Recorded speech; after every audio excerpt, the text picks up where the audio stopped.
उम्मे सलमा बयान करती हैं, जब मैं मक्का से निकली, अंधेरी रात थी, काली रात थी, और ऐसा जंगलों का रास्ता, पहाड़ियों का रास्ता, झाड़ियों का रास्ता जब मैं चली तो मेरा दिल घबरा रहा था। ये मौला, अब मैंने रास्ता मदीना का देखा भी नहीं है, पता नहीं मैं किस तरह मदीना पहुंच पाऊंगी, पता नहीं मैं पहुंच भी पाऊंगी कि नहीं पहुंच पाऊंगी। इतनी झाड़ियां हैं, इतनी पहाड़ियां हैं, कोई दरिंदा ना मिल जाए, कहीं मुझे नुकसान ना पहुंचा दे, और अगर कोई आदमजात भी मिल गया तो लोगों कान खोल के सुनो, अकेली औरत को देख के उसकी इज्जत के आदमी उसकी इज्जत लूटने पे जो है आमादा हो जाता है। ये उस जमाने की बात है कि जब औरतों की इज्जत से खेलना एक खिलौने से बढ़कर नहीं था, बस एक खिलौने के बराबर था। उम्मे सलमा कहती है, मैं घबरा गई, डरी, मक्का से निकली, जंगल में मैं चली, मुझे रास्ता मालूम ना था, मुझे कोई शख्स, एक मर्द आता नजर आया। जब मुझे कोई आता हुआ नजर आया, मैंने देखा, मैं उसे देख करके बैठ गई, डर गई कि पता नहीं कौन है, कहीं ये जंगल में मेरी इज्जत का लुटेरा ना बन जाए, कहीं मुझे इज्जत को ये नुकसान ना पहुंचा दे। मैं बैठी, आने वाला आया, ए भाई यार खामोश हो जाओ थोड़ी देर यार, बड़े अफसोस की बात है, आप लोग सुन नहीं सकते खामोश होकर, क्या यार तकरीर करेंगे बताइए, क्या माहौल है देख रहे हैं आप, बड़ा मुश्किल होता है। देखिए स्टेज भी पूरा खाली है, आप लोग भी बोल रहे हैं, बताओ क्या तकरीर करना, ये सब ये बदतमीजी की बात है। आपको जाना, मैंने इजाजत तो दे दी ना, आप चले जाइए, दो लोग भी बैठे, मैं उनको सुना दूंगा, बात खत्म हो गई। ये नबी का जलसा है यार, इसकी बेहुरमती ना करो यार, इसकी इज्जत करो मेरे भाई। आप खामोशी से बैठो, आपको जाना तो खामोशी से उठ के चले जाओ, मुझे कोई शिकवा नहीं। मैंने किसी एक से अगर कहा सुभान अल्लाह कहो, किसी एक से कहा नारा लगाओ, बताइए, मैं नहीं कह रहा, मुझे पता है ना नारे का टाइम है ना सुभान अल्लाह का टाइम, बस सुन लो थोड़ा सा बात। ये कारी नईम साहब ने बड़ी मेहनत से जलसा सजाया, बड़ी मेहनत करना पड़ती है माशाल्लाह, अल्लाह उनको सलामत रखे। आप जो है इसको इस तरह से बर्बाद ना करें, थोड़ी देर सुन लें, उसके बाद घर चले जाइए, बस मैं और कुछ नहीं कह रहा हूँ आपसे। ये बात तो मैंने पहले कह दी है कि इस वक्त जो है जलसा नहीं सुनेंगे आप लोग, उठेंगे, बोलेंगे, बातें करेंगे, इधर उधर देखेंगे। और भाई आप सोचते हो मजा आए तकरीर में, मैं कोई यहाँ रसगुल्ले नहीं बांट रहा हूँ, गुलाब जामुन नहीं बांट रहा हूँ जो आपको मजा आएगा। आप मोहब्बत से सुनेंगे तो आपकी रूह को अच्छा लगेगा, और आप मोहब्बत से नहीं सुनेंगे ना तो गौसे आजम भी सुनाएंगे तब भी मजा नहीं आएगा। मक्का में मेरे नबी तकरीर करते थे, मदीना में मेरे नबी तकरीर करते थे, सहाबा झूमते थे और काफिर तालियां बजाते थे। पढ़ना तालियां, कुफार मक्का के नबी तकरीर करते थे, सहाबा झूमते थे, कुफार तालियां बजाते थे। नबी कुरान सुनाते थे, कुफार तालियां बजाते थे, सहाबा झूमते थे। बताइए नबी से अच्छी तकरीर कौन कर सकता है? लेकिन उनके दिलों में नहीं था, तो वो उस वक्त जो है कुछ भी नहीं, कुरान भी तो वो मजाक करते थे, हंसते थे, ठट्टे करते थे। मेरे भाई अदब के साथ सुन लो, बाकी तो मैं जाना खामोशी से चले जाओ। अब मुझे बैठाला तो मुझे तकरीर तो करनी है, थोड़ी देर बोलने दो बस, उसके बाद मैं भी चला जाऊंगा, आपसे बोल दिया। उम्मे सलमा कहती हैं कि एक शख्स आया, मुझे देख के मैं घबरा गई, कहीं ये मक्का का कोई इज्जत का लुटेरा ना बन जाए मेरी। मैं बैठ गई, मैं बैठी तो वो आने वाला आया, और आने के बाद मेरे पास में खड़ा हो गया, और पास में खड़े होकर मालूम है क्या बोला? अपना नाम नहीं बताया, बल्कि कहने लगा, ए औरत, ए खातून, तू जो भी है मैं तुझे नहीं जानता, मगर मुझसे डरने की जरूरत नहीं है, मुझसे सहमने की जरूरत नहीं है। उम्मे सलमा कहती है, मैंने दबे हुए लहजे में कहा, क्यों तू मर्द नहीं है? मक्का के मर्द जो हैं औरतों की इज्जत को खिलौना समझते हैं, मैं तो अकेली औरत हूँ, वो भी जवान हूँ, और ये मक्का के बयाबा जंगल है, यहाँ पर अगर तू मेरी इज्जत का लुटेरा बन गया तो मुझे कोई बचाने वाला भी नहीं होगा, इसलिए मैं सहम गई, इसलिए मैं डर गई। तो आने वाले ने क्या जवाब दिया था? मुसलमानों मचल जाओगे, लोगों तुम्हारी शान क्या थी? कहने लगा ए औरत, ए खातून, इसलिए डरने की जरूरत नहीं है, मैं कोई आम आदमी नहीं हूं, बल्कि मैं एक मोहम्मद का गुलाम, सच्चा मुसलमान हूं। मैं नबी का गुलाम, सच्चा मुसलमान हूं, और नबी का गुलाम इज्जत लूटता नहीं है, बल्कि लुटती हुई इज्जतों को बचा लिया करता है। और नबी का गुलाम किसी की बेइज्जती नहीं करता, नबी का गुलाम तो लुटती हुई इज्जतों को अपनी जान की बाजी लगा के बचाया करता है। सलमा कहती है कि जब मैंने इतना सुना तो सीना चौड़ा हो गया, मेरे नबी का गुलाम है, मुसलमान है, तब फिर इज्जत नहीं लुटेगी।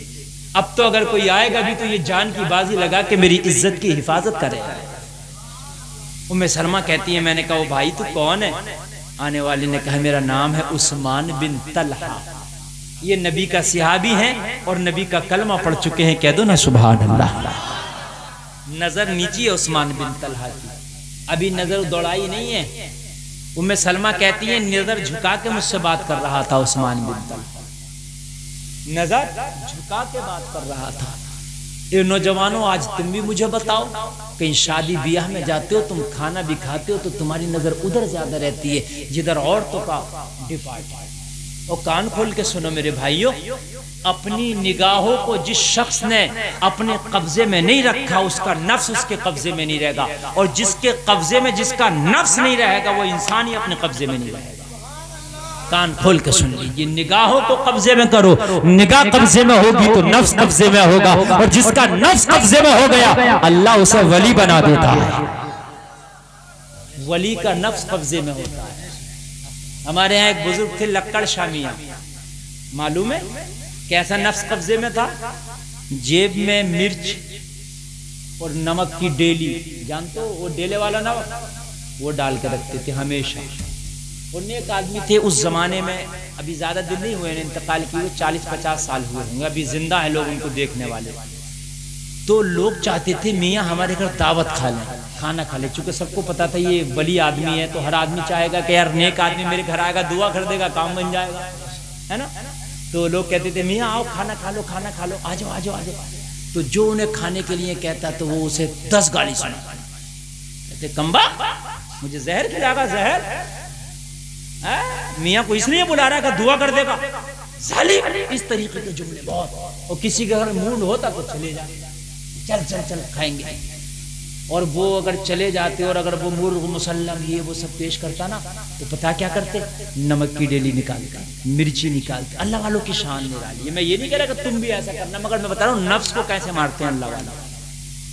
और नमक से लगा लगा के, मिर्ची से लगा लगा के रोटी खाते और कहते जाते मुर्गा खागा, ले मिर्ची खा, बकरा खागा, नमक से खा।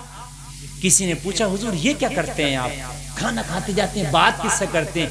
कहते मैं अपने नफ्स से बात करता हूँ। जब मैं खाता हूँ ना नमक से रोटी तो नफ्स कहता हूँ मुर्गा खा लेना, तो मैं नफ्स से कहता हूँ मुर्गा खागा, ले मिर्ची खा। यार ये अल्लाह वालों की शान है ना, ये अल्लाह वालों की शान। हमारा तो दिल जो भी कर रहा है कि भैया ऐसा क्यों कर लिया, दिल कर रहा था। अरे भाई यार तुम शराब क्यों पीने लगे, दिल कर रहा था। अरे भाई ये क्यों करने लगे, दिल कर रहा था। ओ भाई सब दिल कर रहा था, दिल तो तेरा बहुत कुछ कर रहा है, लेकिन जो दिल चाहे वो सब कुछ काम नहीं होता। काम वो होता है जिसे अल्लाह उसका रसूल चाहता है।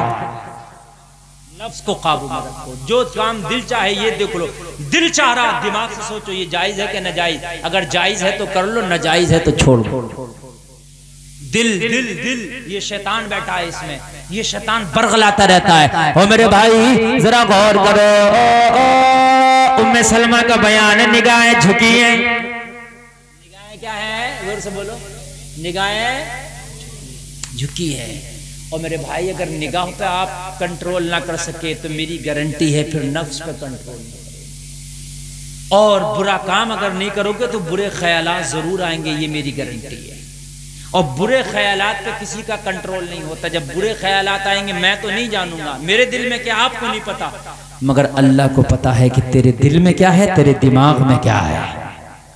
तुम चाहते हो कि दिलो दिमाग सलामत रहे, तुम चाहते हो तुम्हारा दिल अच्छा रहे, तुम चाहते हो तुम्हारा दिमाग अच्छा रहे, तो मुसलमानों अपनी निगाहों की हिफाजत करो। काय की हिफाजत करो, जोर से बोलो, अपनी निगाहों की। अगर निगाहों की हिफाजत ना कर पाए तो लोगों अपने आप पे कंट्रोल नहीं कर पाओगे। नमाज भी पढ़ोगे तो ख्याल बुरे आएंगे, गलत आएंगे। आप ये तजर्बा करके देख लो, इसलिए कि आपने निगाहों पे कंट्रोल ही नहीं कर पाया।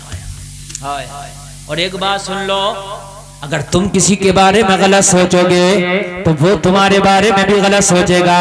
अगर तुम किसी पर गलत नजर डालोगे तो कोई तुम्हारे घर में गलत नजर डालेगा। तुम किसी की बेटी के बारे में गलत सोचोगे, कोई तुम्हारी बेटी के बारे में गलत सोचेगा। तुम किसी की बहन के बारे में गलत सोचोगे, कोई तुम्हारी बहन के बारे में गलत सोचेगा। मेरे नबी की हदीस है, लोगों सुन लो, नबी ने फरमाया हराम काम करोगे तो ये हराम काम का बदला तुम्हारे घर से दिया जाएगा। नहीं समझे हो तो और समझ लीजिए।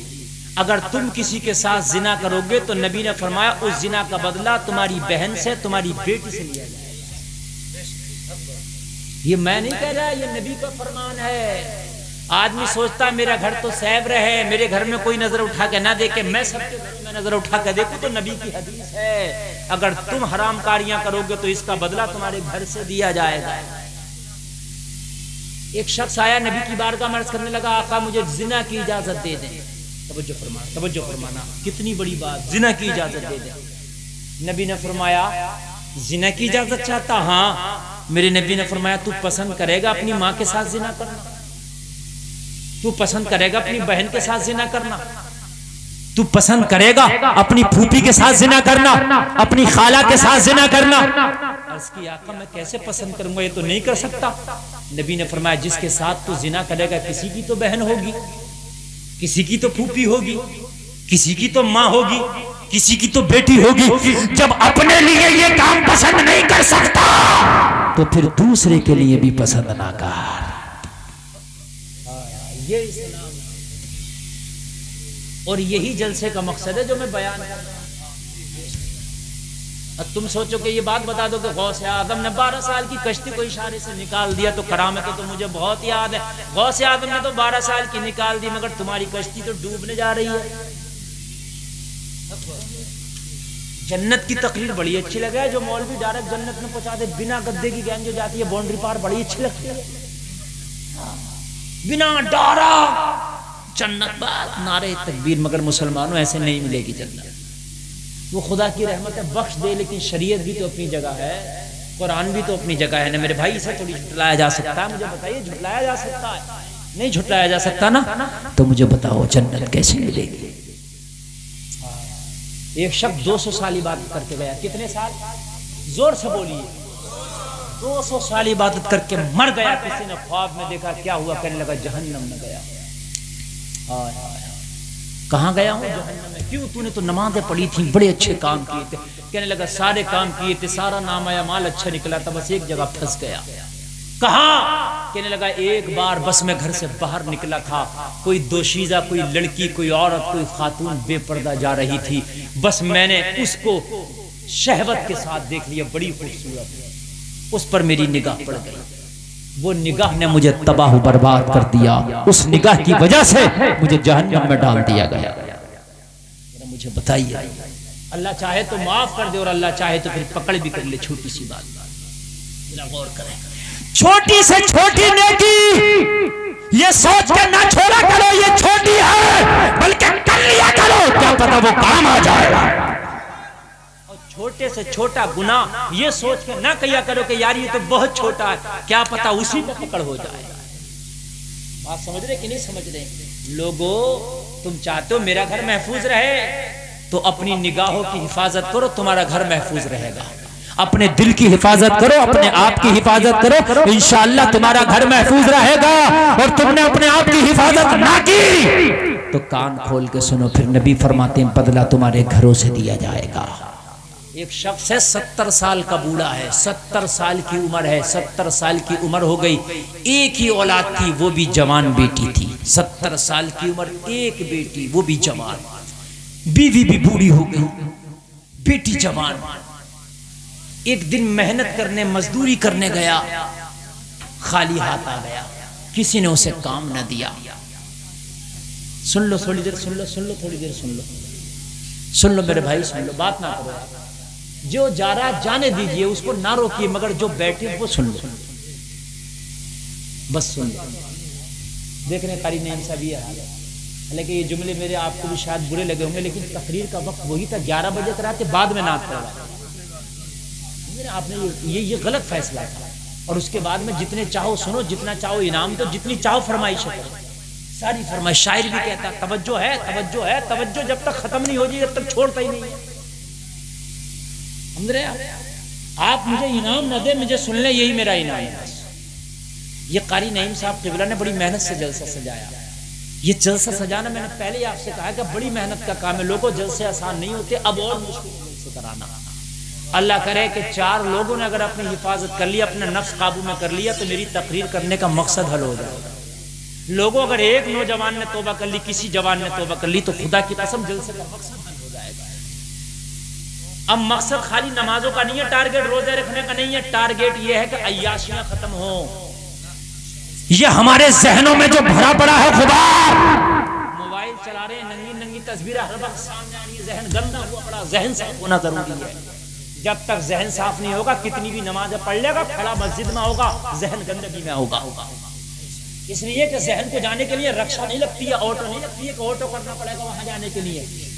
जहन शराब खाने में जाने के लिए फ्री में चला जाता है, या ऑटो में बैठ के जाता है जहन, मुझे बताइए, कहीं भी जाएगा। इस जहन को चाहे मक्का शरीफ पहुंचा लो या चाहे शराब खाने पहुंचा लो, फ्री में चला जाएगा।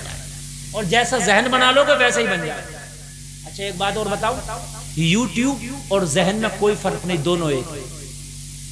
नौजवानों सुनो, यूट्यूब और जहन दोनों एक है। कैसे? यूट्यूब पे जो चीज सुनोगे, जैसे आप तकरीरें सुनो तो तकरीर खुद ब खुद आती रहेंगी। इंडिया के मौलवियों की सुनोगे तो पाकिस्तान को खुद ब खुद आने लगेंगे। ये मैं गलत तो नहीं कह रहा हूं? जो चीज सुनोगे खुद ब खुद, फिर तो ये यूट्यूब खोलोगे और तकरीर रखी होगी सबसे पहले। गाना सुनोगे तो गाने आते रहेंगे नए पुराने। ऐसे जहन है, अगर दीन का बात सोचोगे तो खुद ब खुद दीन की बातें आती रहेंगी, और अगर हराम बातें सोचोगे, खुराफातें सोचोगे तो खुद ब खुद खुराफातें आती रहेंगी। ये बात हकीकत बता रहा हूँ। जो मैंडो का कटैया ना, मैंडो का इस मैंड को काट लेगा तो दूसरी का आगा, उस वाले खेत की भोरे और साफ ना करें, उसके और करके आऊंगा। बाज तो सहरी खा के फावड़ा लेकर चला गया, एक जगह तो जंग हो गई। जंग क्या हुआ? बोले सहरी काटते खाते ही मेरी मैंड काट ली इसने, जालिम ने। तो जहन में चल रहा था, जहन में जो होगा वही बात आएंगे। इसलिए दीन जहन में रखो ताकि दीन में खुद ब खुद आता रहे तुम्हारे जहन में।